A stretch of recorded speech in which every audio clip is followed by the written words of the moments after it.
Hello everyone, welcome back to my channel. তো তোমরা কিন্তু আগেই আমার সরস্বতী পুজোর ভিডিও লুক দেখিয়ে নিয়েছিলে।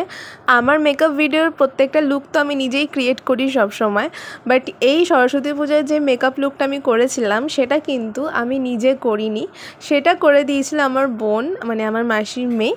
তো ও এসেছিল সেই সময় কিছুদিনের জন্য আমাদের বাড়িতে ঘুরতে, আর তার কিছুদিন পরেই ছিল সরস্বতী পুজো। তো আমি ভাবলাম যে এই সুযোগ ওকে দিয়েই মেকআপটা করিয়ে নিই, আমাকে আর বেশি অত খাটতে হবে না, কারণ আমি এমনিতেই একটু কুঁড়ে মানুষ, আর যখন বোন আছে আর এমনিও সব দিদিরা একটু বোনকে টুকটাক খাটিয়েই থাকে। তো ওকে অনেক মানিয়ে ঠানিয়ে আমি বসে পড়লাম মেকআপ করার জন্য, আর ও আমাকে ওর মনের মতো লুক দিচ্ছিল।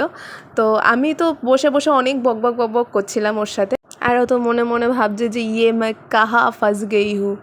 তো যাই হোক, আর এই ভিডিওটা তোমাদের সঙ্গে অনেক লেটেই আমি শেয়ার করছি, কারণ ভিডিওটা অনেকটা বড় হয়ে গিয়েছিল, তো সেটাকে কেটে কুটে এডিট করতে অনেকটা টাইমও লেগেছিলো। তারপর ভাবলাম যে 1 মিনিটের বেশি ভিডিও বক না করে সুন্দর একটা গান দিয়ে পোস্ট করা যাক। তো সেইভাবেই আমি দুবার ভিডিওটাকে গান দিয়ে পোস্ট করিয়ে দুবারই কপিরাইট খেয়ে যায় আমার ভিডিওটা।